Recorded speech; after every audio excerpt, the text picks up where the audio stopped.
తల్లిదండ్రులు కావాలని మీ కలను సాకారం చేసుకోండి. ఓఎస్ఎస్ ఫర్టిలిటీ వారి తక్కువ ధర సంతానోత్పత్తి చికిత్సతో అపాయింట్మెంట్స్ కొరకు కాల్ చేయండి 7825893604. టాలీవుడ్ లో సమ్మర్ వచ్చిందంటే చాలా రిలీజ్ల సందడే గుర్తుకొస్తుంది.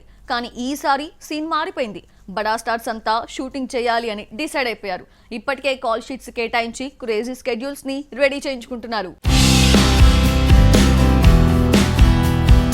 పుష్పతో హిట్ కొట్టిన అల్లు అర్జున్ ఇప్పుడు పుష్ప 2 వర్క్ తో ఫుల్ బిజీగా ఉన్నాడు. ఆగస్టు 15కి పుష్ప 2 రిలీజ్ అవ్వాలంటే జూన్ నెలాఖరుకు టోటల్ షూటింగ్ పూర్తవ్వాలి. ఏమాత్రం డిలే అయినా వాయిదా పడ్డం గ్యారంటీ.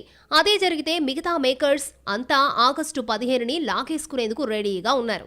ఇదే విషయం గమనించిన బన్నీ ఎట్టి పరిస్థితుల్లో రిలీజ్ డేట్ మార్చకూడదని, ఎంత రిస్క్ అయినా రేయి పగులు పనిచేద్దామని యూనిట్కి చెప్పినట్లు తెలుస్తోంది. దానికి తగ్గట్లే సుకుమార్ కూడా సమ్మర్ స్కెడ్యూల్ ని రెడీ చేశాడట. గేమ్ చేంజర్ మూవీతో తికమక పడుతున్న రామ్ చరణ్ కూడా ఈ వేసవిలో పనిచేయబోతున్నాడు. మే ఎండింగ్ కు చరణ్ పార్ట్ మొత్తం పూర్తి చేయాలని శంకర్ టార్గెట్ గా పెట్టుకున్నాడట. ఆ తర్వాత మరో నెల రోజులు చరణ్ లేని సీన్స్ తెరకెక్కించి దసరాకి ఈ సినిమాని రిలీజ్ చేసేలా పక్కా ప్లాన్ రెడీ చేసినట్లు తెలుస్తోంది. దసరా డేట్ మిస్ అయితే డిసెంబర్ ఎండింగ్ కి గేమ్ చేంజర్ రిలీజ్ అయ్యే అవకాశం ఉంది. దేవర మూవీని సెట్స్ పై ఉంచిన ఎన్టీఆర్ కూడా ఈ సమ్మర్ లో రెస్ట్ తీసుకోవడం లేదు. ఇప్పటికే షూటింగ్ ఆలస్యం అవడంతో ఏప్రిల్ 5న టార్గెట్ ని కొరటాల మిస్ అయ్యాడు.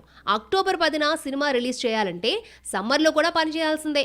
అటు మహేష్ కూడా ఈ వేసవిలో పని చేయబోతున్నాడు. SSMB 29 సెట్స్ పైకి రాకపోయినా రాజమౌళితో కలిసి వర్క్ షాప్స్ లో పాల్గొనేలా కార్యాచరణ సిద్ధమైంది. యంగ్ రెబల్ స్టార్ ప్రభాస్ గురించి ఎంత చెప్పినా తక్కువే. ఆల్రెడీ చేతిలో కల్కి, రాజాసాబ్, సలార్ 2 సినిమాలు ఉన్నాయి. ఈ 3 సినిమాలతో సరిపోతుంది. ముఖ్యంగా ఈ సమ్మర్లోనే సలార్ 2 స్టార్ట్ అవుతుందనే ప్రచారం జరుగుతోంది.